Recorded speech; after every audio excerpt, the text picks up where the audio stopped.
Sa kauna-unahang pagkakataon ay tila may kumampi, hindi tila kundi talagang kinampihan itong si Carlos Yulo at kay Mrs. Angelica Yulo naman nagkaroon ng saloobin.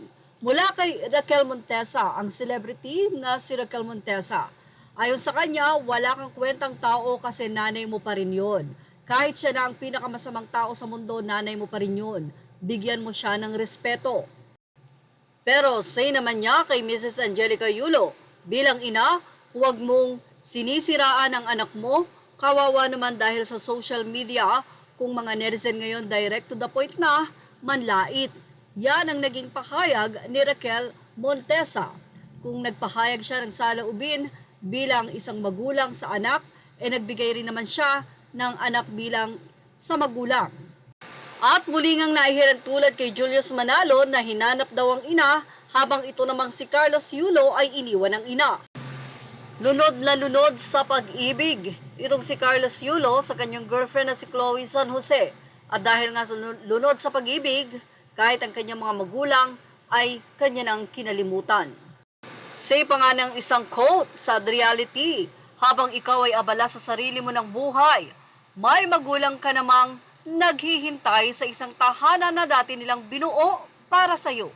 Samantala, mula sa isang netizen na si Sheena Luz Lopez, Juan Bayola de la Cruz saw the GC chats posted publicly.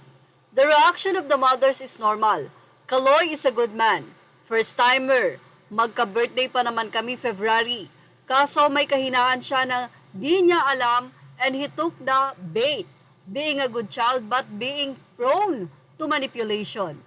He should be a man and face the truth.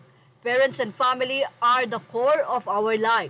I don't think his mom stole money from him because it is normal for parents to manage their children's assets for the betterment, fearing that one day an outsider would abuse his young, caring, and loving son.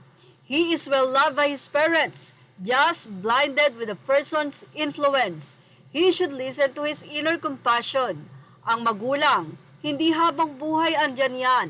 As a son, he should cherish the moments his parents exist because life is only one. I read and saw details about the core of the issue. Even so, who is really wrong in a non-biased notion? Ang magulang, simulat sa poll, nagpakahirap yan to raise their children. But no one is perfect. Kaya for his good, he should balance being a son, brother, and a boyfriend.